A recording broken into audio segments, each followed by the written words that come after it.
Welcome to Heaping Spoonful, a twice-monthly conversation with restaurateurs, chefs, growers, and others who have helped generate the legends associated with eateries across the Mid-South.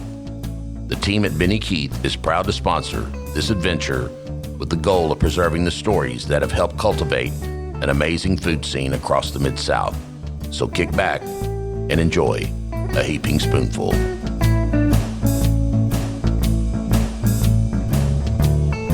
Hello, everybody, and welcome to another episode of Heaping Spoonful, when we talk to chefs and restaurateurs across the Mid-South. And I'm Kelly Bass. I've been a foodie longer than being a foodie was even cool.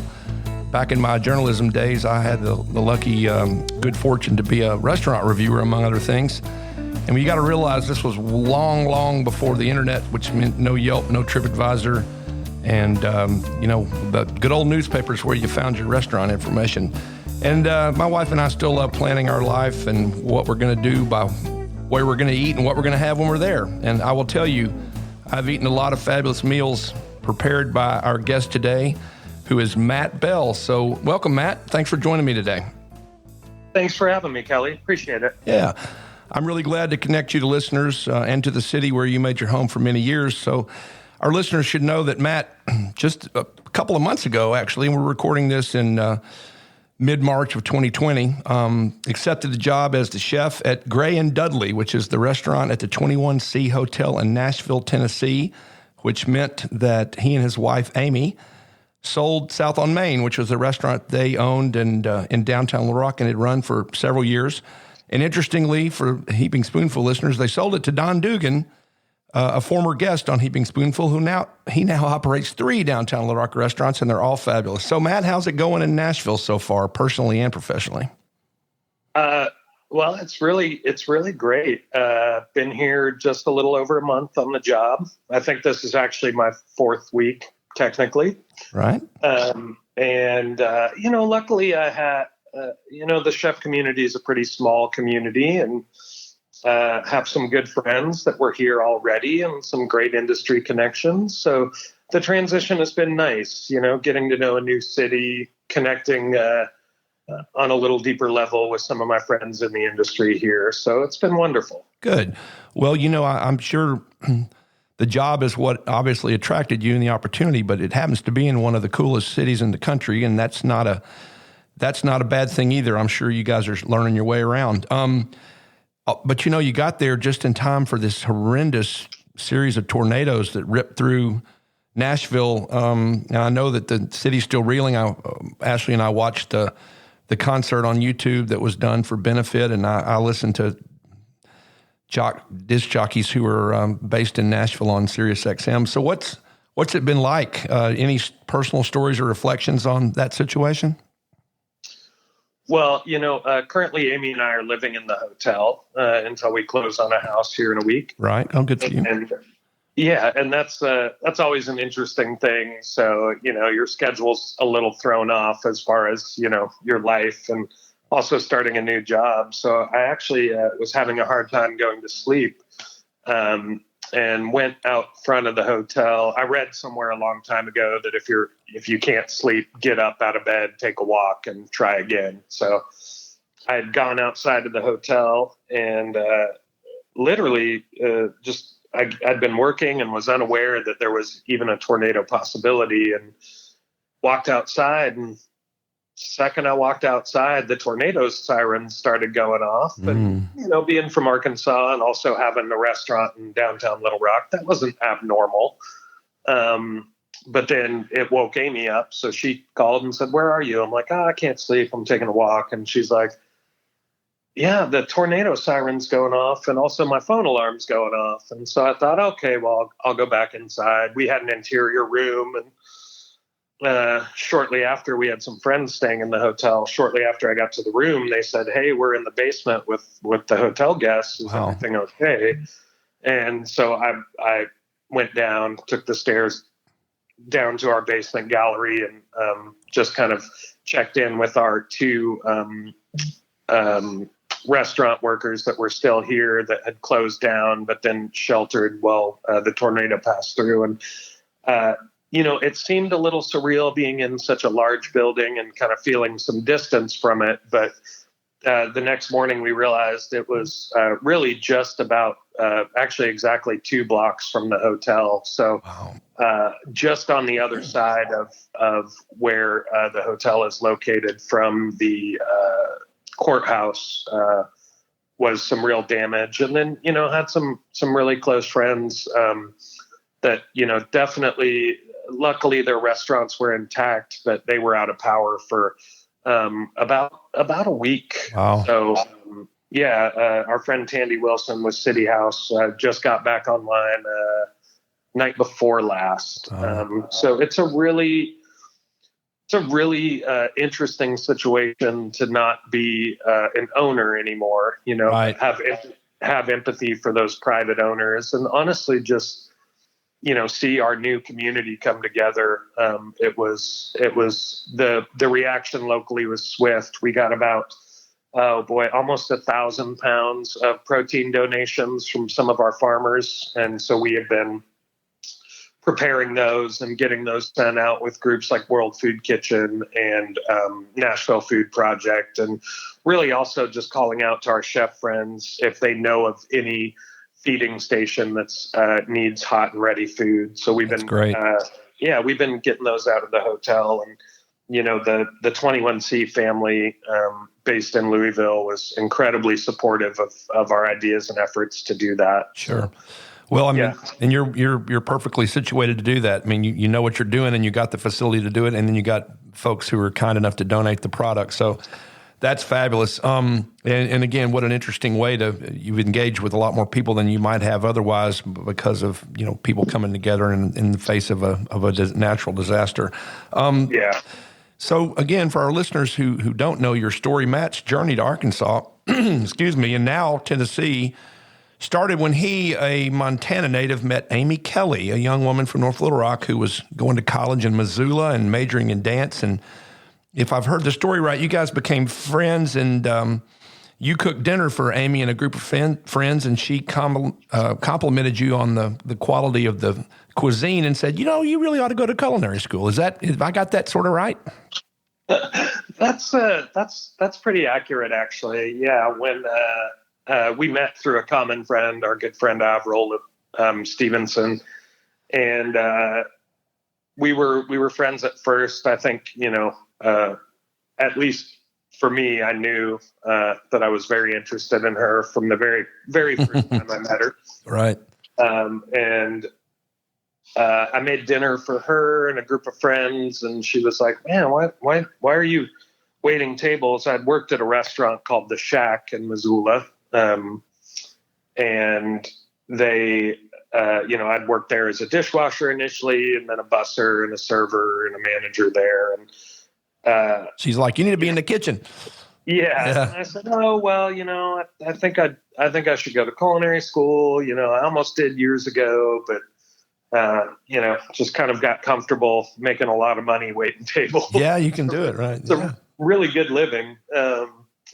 But then when we started dating and she was kind of approaching her graduation, I gave her a list of culinary schools and said, "I will apply to any one of these. You just pick a city."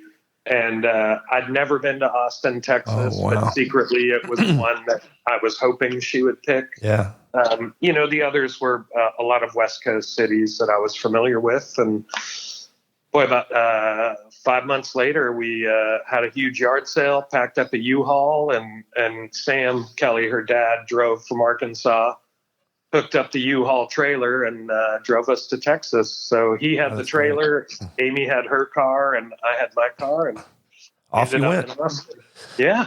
Well, again, a great scene. Just you're in arguably the best music city in America, and you went to culinary school in one of the other best music cities, and I know music's a big part of y'all's life too, and have seen many a good show at South on Main. In fact, going to one tonight, as a matter of fact. But anyway, so I've never really asked this question, but I know that I took a lot of things in school that, I don't use calculus in my job, and I know that school's a lot about learning how to learn, but in culinary school, I mean, did you learn things that, like, my goodness, I could not be nearly as good a chef as I am today if I had not learned these particular lessons in culinary school, or is it just something you kind of have to go through?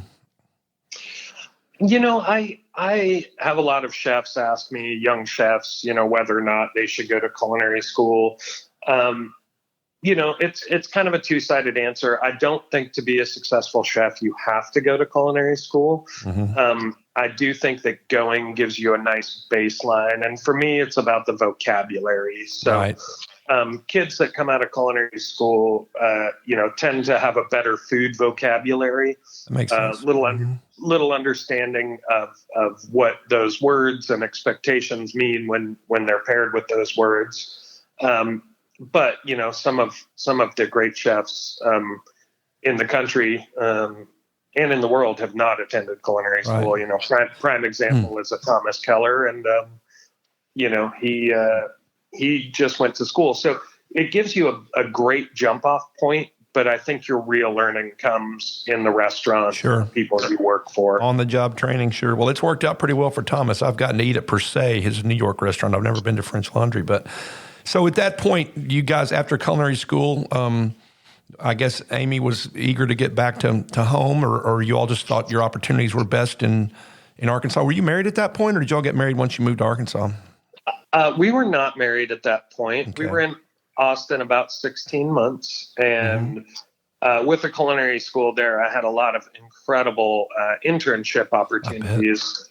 The only problem is they're unpaid. And, I had kind of reached the age, I think I was 24 when I went to culinary school, that it was, kind of on me to pay for it and live on my own. And so those unpaid internships, although at great restaurants down there, the Driscoll Hotel, sure. And also Uchi was another one that I was highly considering as an internship. But they're 6 weeks to 12 weeks unpaid, and that just didn't work. And to be honest, Amy was not eager to get back to Little Rock. Okay. I don't think she ever planned on going. But Nancy, her mom, in a very shrewd move, had talked to the owners of Capello, and they said, "Oh, yeah, we'll fill out his internship paperwork. He can start next week." And so I did a phone interview with Eric Isaac. Yeah. And George Word, Amy's now stepdad, had an apartment that was a block and a half from Capello that nobody had lived in. And he said, "I'll cut you guys a great deal on rent if you'll clean it up and paint it." And so we moved a couple of weeks later. Again, Sam Kelly drove a trailer down from Arkansas, and we loaded it up, and he dropped us off in Argenta. That's great. Well, I'll tell you, people, again, we hope we have listeners around the globe, and hey, even beyond if podcast world is accessible. But that part of North Little Rock, the Argenta neighborhood, is really a hot part of Central Arkansas now. But in Restaurant Capello and the Isaac brothers, I mean, that was the flagship first folks down there. I mean, they put a beachhead down there for long before anybody else did, and remains one of my very favorite restaurants. They just do Italian food, and not.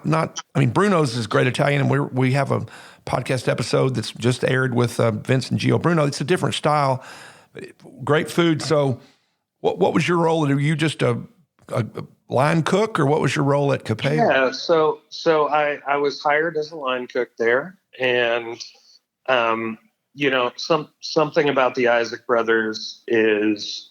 And something that I think I've taken from them, but it was not really spoken about, was how their idea of food is hospitality. So, right.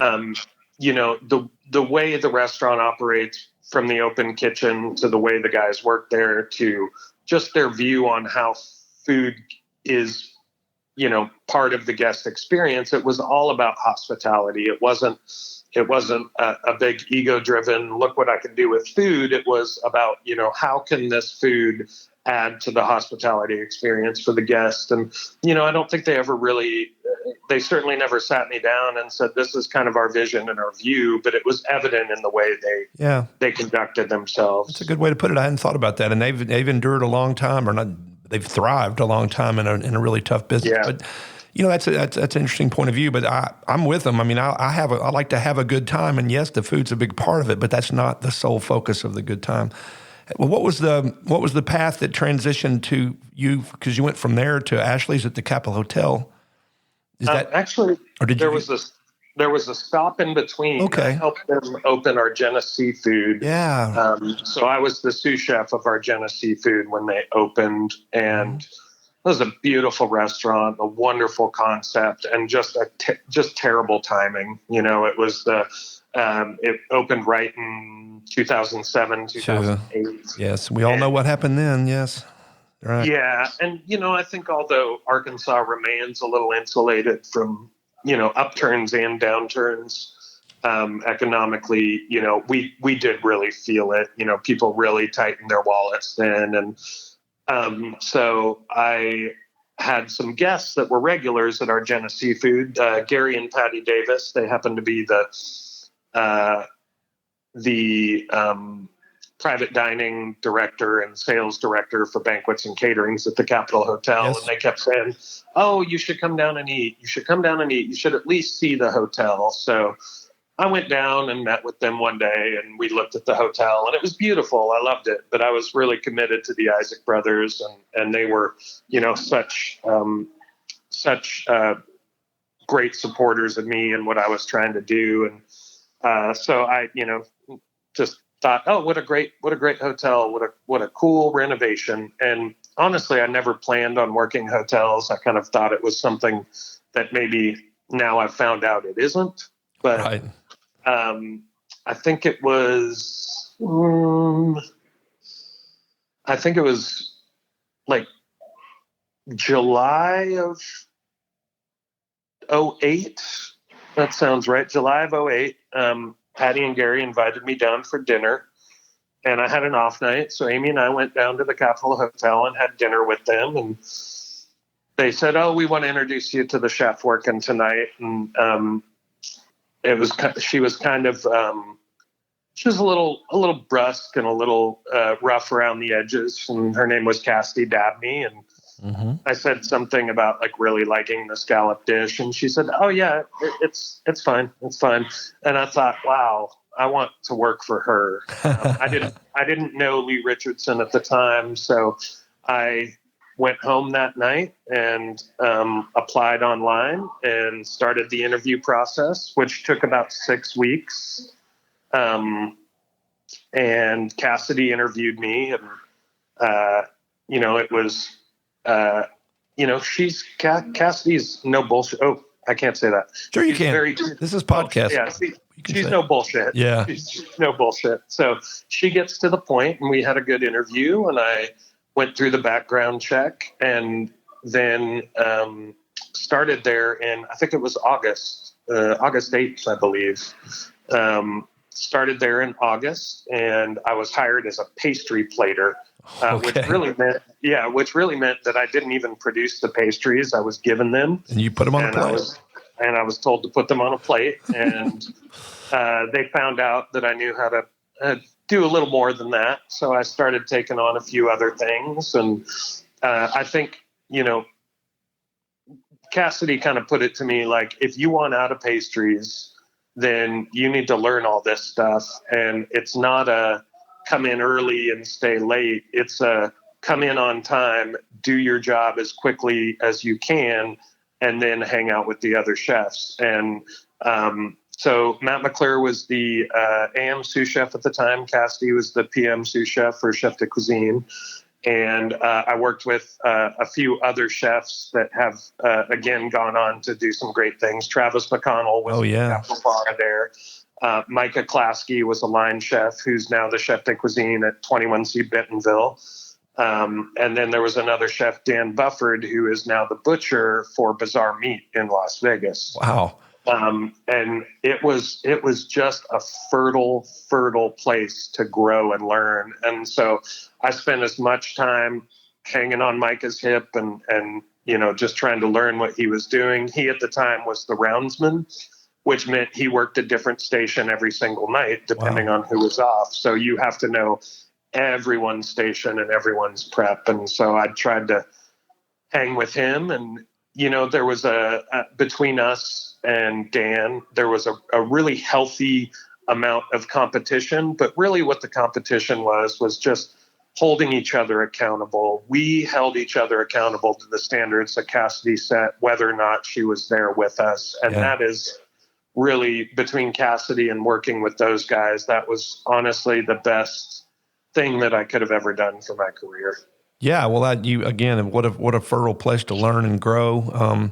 And just, the Capitol Hotel is elegant, and that restaurant, which is no longer called Ashley's, is elegant, and you just get a good feeling. The bar and grill is fabulous. I'm having lunch there today, and it's it's great to see. And for those who you mentioned, Matt Bell mentioned Matt McClure, who we worked with there, and Matt's been at the 21C sister property where you are in Bentonville for years, and is a James Beard Award finalist, and doing some fabulous work at the Hive. And so I know, looking back on it, you realize, but even at the time, you clearly realized, man, I'm in a good spot, and this is going to pay dividends down the road. And so many of you have spun out and done your own things, or gone on to bigger and better jobs. So that's really cool. I don't think that I can stress how impactful Ashley's and Cassidy Dabney was on me. And, Cassidy now runs Blackberry Farm, which is arguably one of the top food destinations in the country. Yep. But, the list of people there that I think then went on to really influence what Arkansas is doing food-wise. Lee Edwards, David Burnett, Jeffrey Owen at Chowbachi. Oh, he's... I'm probably forgetting 4 or 5 other people that came through there, and really Spencer Jansen, of course, who's not in the industry, but Spencer was an incredible bartender. As is David. Yeah. Yeah. And so, it was just a place where front of house, back of house, Christopher Bougeot was our service captain. He's the general manager at Bazaar Meat in Las Vegas. The amount of, and what it came down to was accountability. We all expected the best from each other, whether or not Lee or Cassidy were around. And that made it what it was. It was really, it was incredible. Well, it's interesting because those same terms could be used for a really high functioning sports team, and it really, in a lot of ways, you're calling plays and you're executing plays, and the end result's what goes out the door. Or out the window into the restaurant. So that's really cool. Well, I'll tell you, I'm really enjoying the chat with Matt Bell. We hope you listeners are liking it too. We're going to take a really short break, so hang in there. We'll be right back in just a moment on Heaping Spoonful. I hope you're enjoying this episode of Heaping Spoonful. We at Benny Keith Foods enjoy talking about the food scene almost as much as we enjoy providing the top quality ingredients that help restaurateurs and chefs across the Mid-South create their magic. Now let's dive even deeper into the culinary world with your host, Kelly Bass. All right, everybody.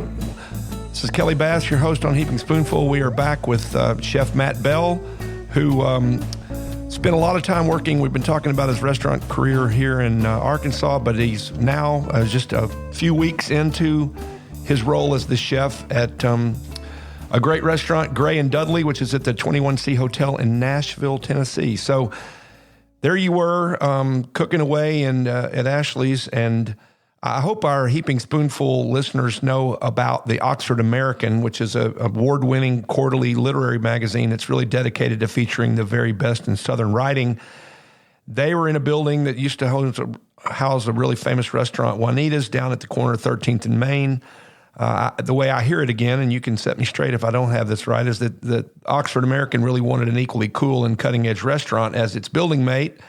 And that's where you came in, or I guess accurately, where Amy and you came in. So tell us how that all kind of came down. Yeah, that was right about that time. Lee Richardson had left the Capitol Hotel, and I was the sous chef of Ashley's. And, at the time it was me. So I was kind of overseeing breakfast, lunch, dinner. Travis McConnell was in the process of moving back from San Francisco to take over the Capitol Bar again.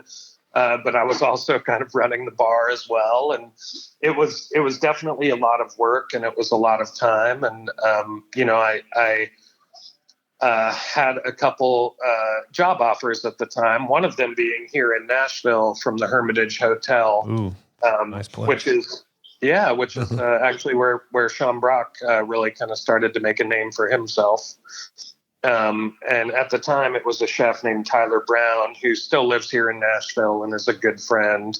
So Tyler had kind of been probing me about possibly moving to Nashville.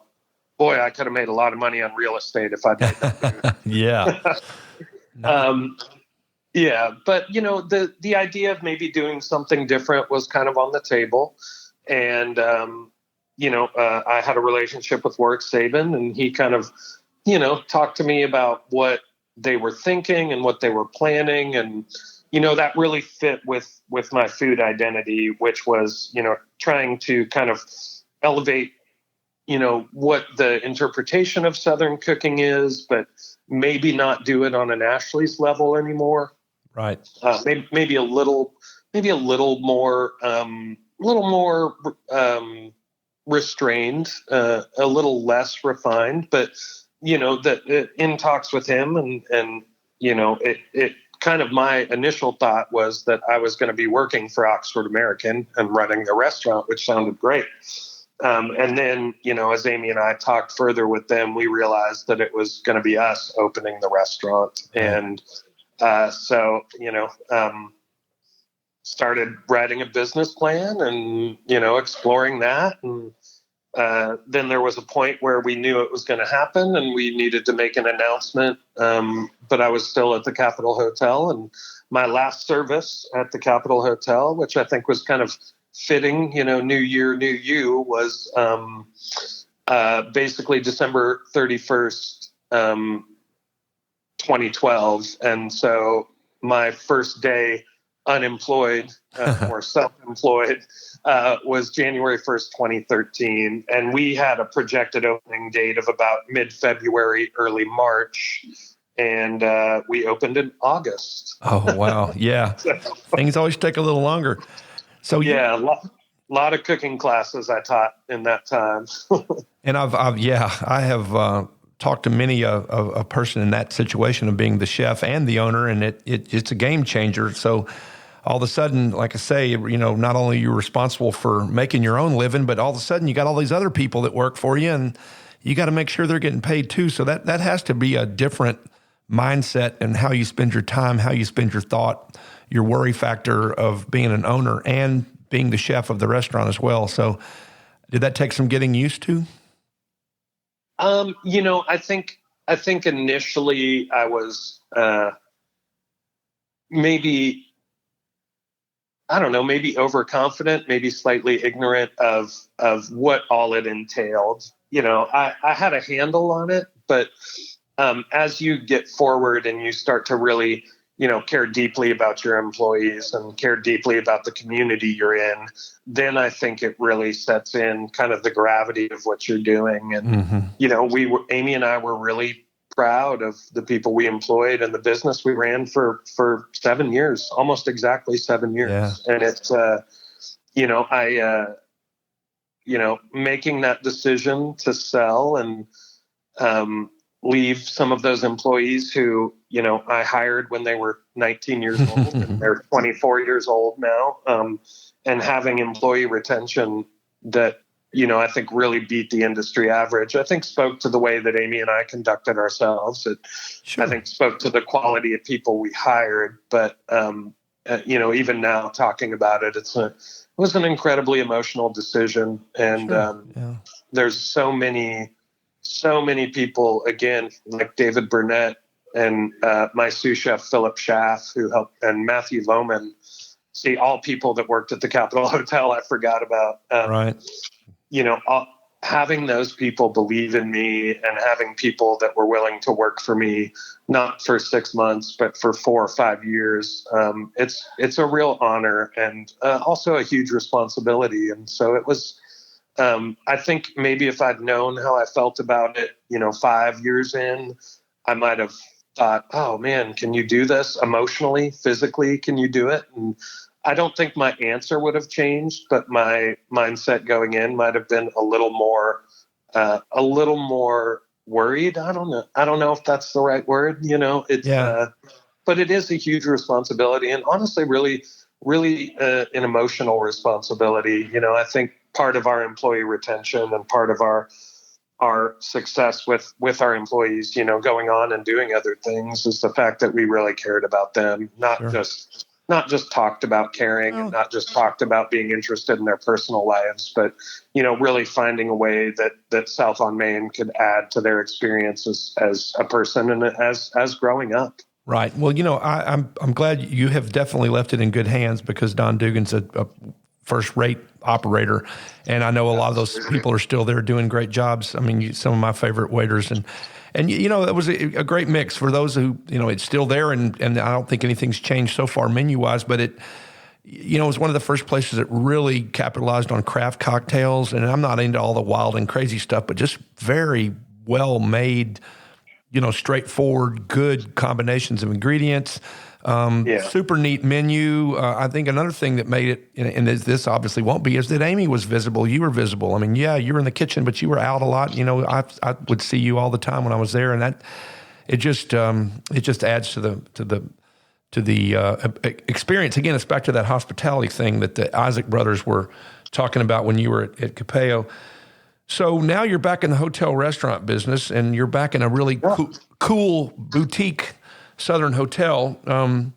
So you're responsible for hotel guests and other guests, that have something to eat, and they got to eat all day and all night. So I'm sure, again, you have a lot of good helpers, but you're back to being responsible for a more than just at lunch and dinner X number of days a week. Yeah, it's, in some ways it's a little freeing to kind of refocus just on food service. Mm-hmm. But at the same time, what I missed about hotels and what I didn't realize I had when I was in hotels was so many touch points with your guests. We were lucky, of course you and I know each other, but we were lucky to have, really great repeat customers and really great events that brought the same people back and got to know people. But, in a hotel, even at the Capitol Hotel, we might have guests that will stay with us up to a month. And then you might have guests that you might just touch for a local lunch. They might just come in for a business lunch. So, getting that opportunity to meet guests where they are, I think was something that I missed, being just a restaurant, a breakfast or a lunch in a restaurant, thinking about what they want to eat in the rooms, what they want to have at midnight, 1 o'clock in the morning, what they want to come see when they're up at 6 a.m. You have so many touch points, and honestly, getting back to it, like how more opportunities to offer hospitality through food. Yeah. Well, it's just such a compliment to the wonderful experience of those rooms. And, I really have enjoyed the 21C in Bentonville. It's right there on the square, which is an amazing place, unlike any other in Arkansas. And and it's not the low cost leader, nor should it be. But Ashley and I splurge when we do go to Bentonville, because we just like parking our car and maybe not having to move it again. I looked at the menu at Gray and Dudley, and obviously again it's breakfast too, and then you got a nice cocktail menu, you got a nice dessert menu. So it's a little bit larger than what you did at South on Main, but it seems somewhat parallel in its focus. Is that?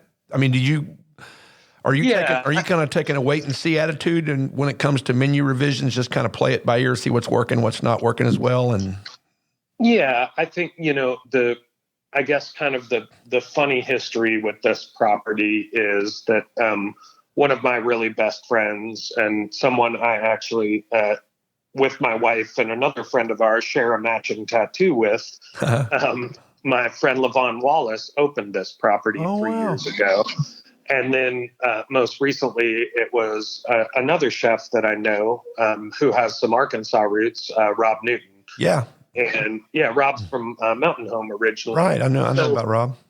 Yeah. So, coming in, you always, I think first and foremost, we want to think of the guests. So coming in and throwing out a menu and writing a new one, I think is a mistake. So we also have seasonality on our side right now. So we're kind of in that in between winter and spring. So we aren't forced into making a menu change right now. And really, honestly, it's a great opportunity to collaborate with the incredible professionals that are the 21C team. Mm-hmm.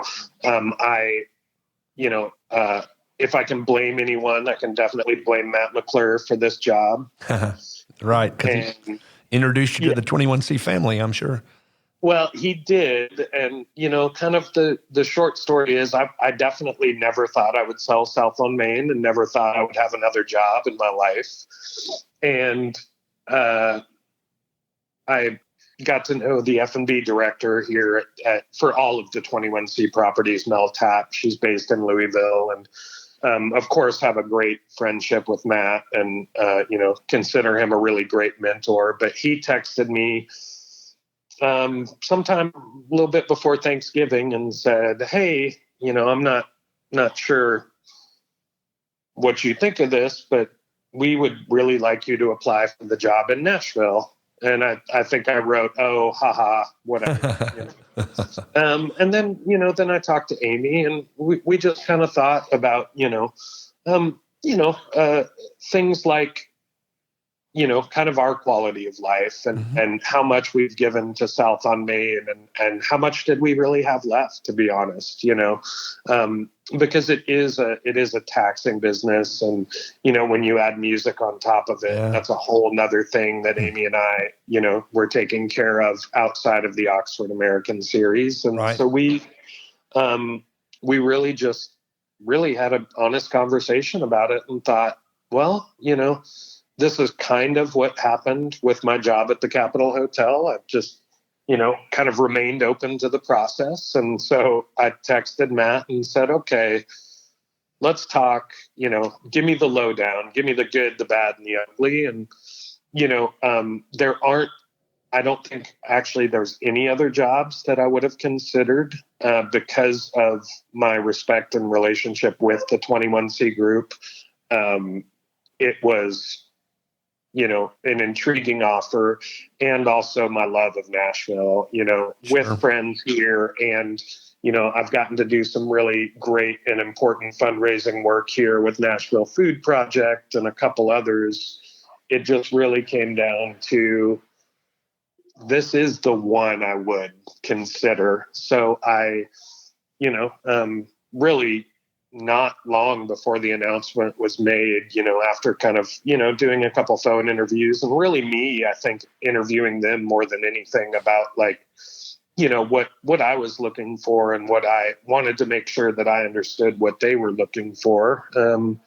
We did a formal tasting right at the beginning of December, and towards the end of December, I got the official job offer. That's great.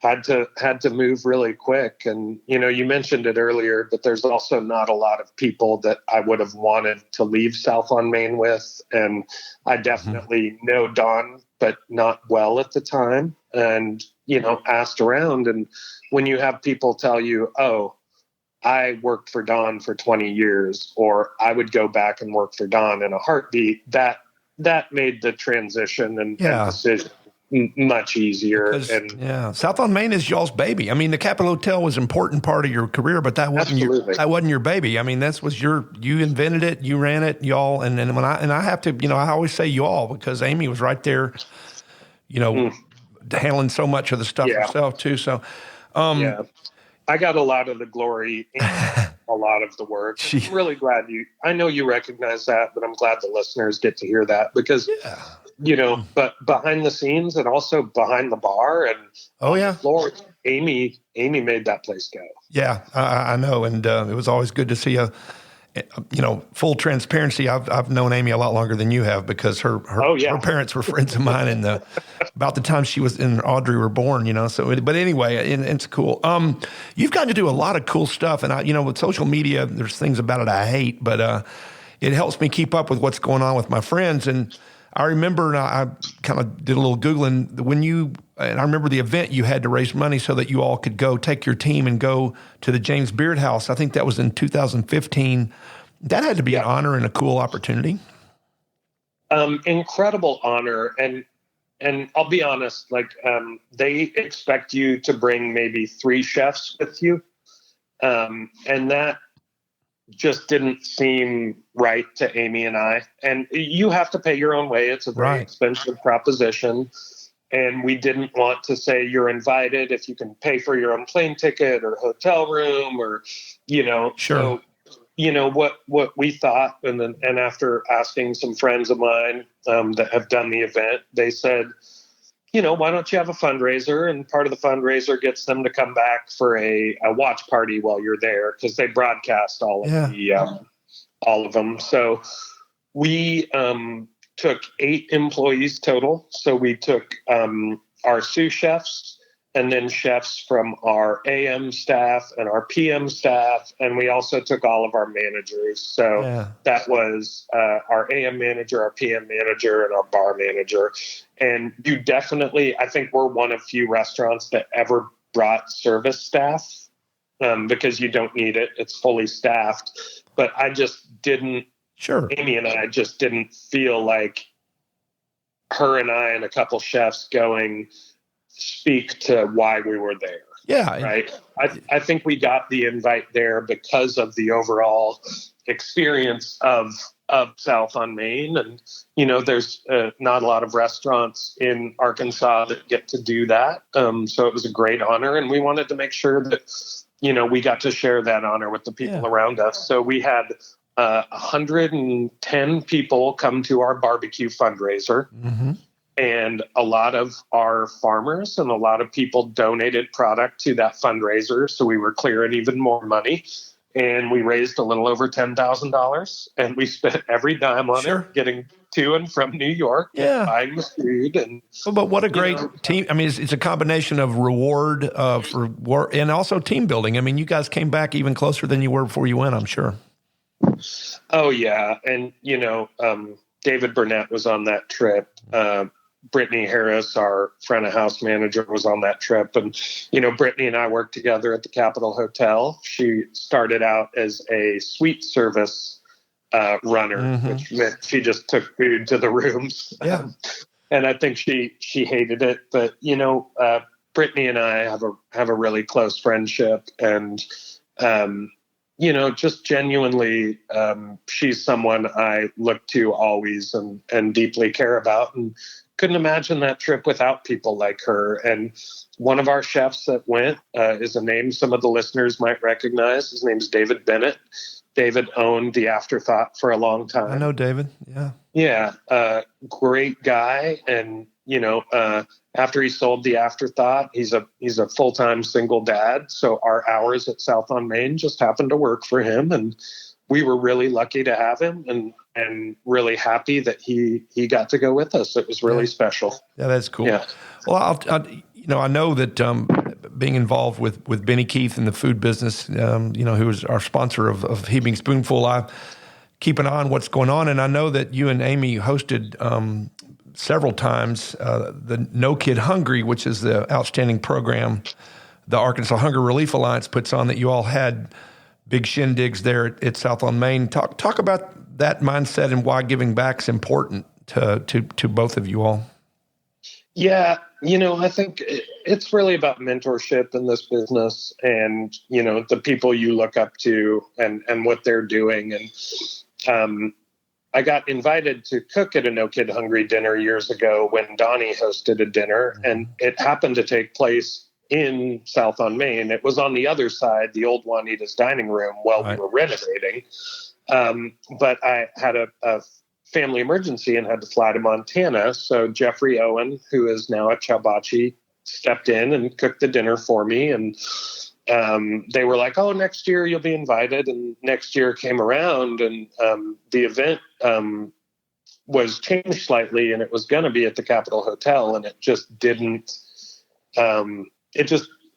Didn't sell for whatever reason. It just wasn't going to happen. So they ended up canceling the event. And I, reached out to them and said, well, I understand we're 3 weeks out, but I bet I can get 100 people in this room, and we'll do the dinner just south on Main, let us know. And they respectfully said, oh, that's so enthusiastic, but that's not really the way we work. And, but we'd love to get you involved. So, thanks to Kathy Webb, a few weeks later, Kathy Webb of the Arkansas Hunger Relief Alliance, who we've also worked closely with for years, she had them take me on their first ever chef impact tour. So that is where they take a group of chefs to a city, and you tour summer feeding sites, school lunch programs, and cooking matters classes, which usually take place in a store. So I went there and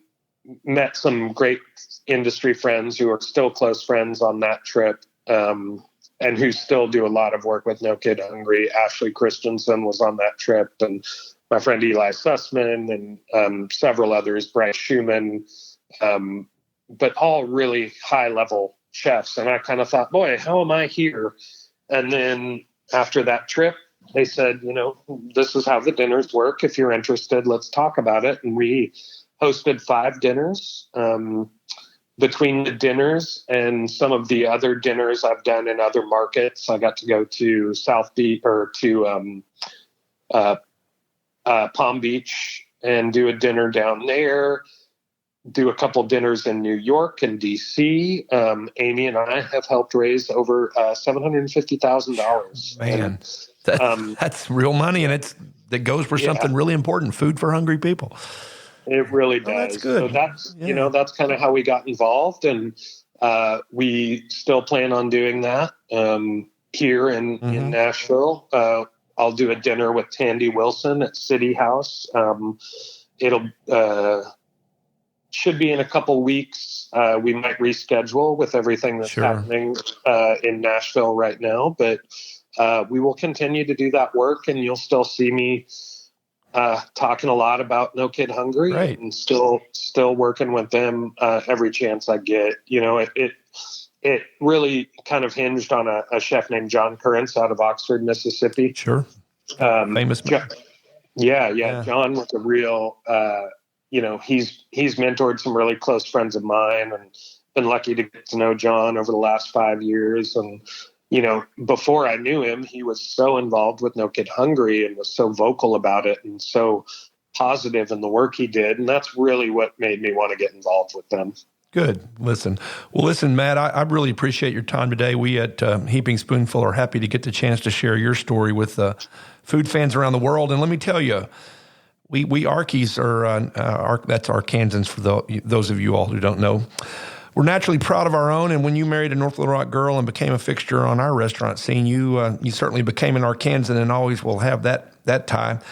I know there are a lot of people. We have many friends in the food blogging and food journalism world who adored South on Main, and I know the people are sad you're not still there. Equally happy for the opportunity you have in Nashville, and if you haven't already, I will guarantee you're going to see some familiar faces at Gray and Dudley. People love to go to Nashville, and they want to come eat with their buddy Matt. So, and 2 of those faces might be attached to myself and my wife. So don't be surprised if you see us there sometime. So, thanks. I've been lucky to see a couple Arkansans here already. I figured you would. Well, good. It gives us all the more reason to come back and hang out with you. So, listen, thanks to Matt Bell. Thanks to all you listeners, and tune in again for the next episode of Heaping Spoonful. We hope you enjoyed this episode of Heaping Spoonful. On behalf of all of us at Benny Keith Foods, Mid-South Division, please know how much we love connecting you with the legends of the culinary scene and their unique stories. I look forward to the next time we can offer you another Heaping Spoonful.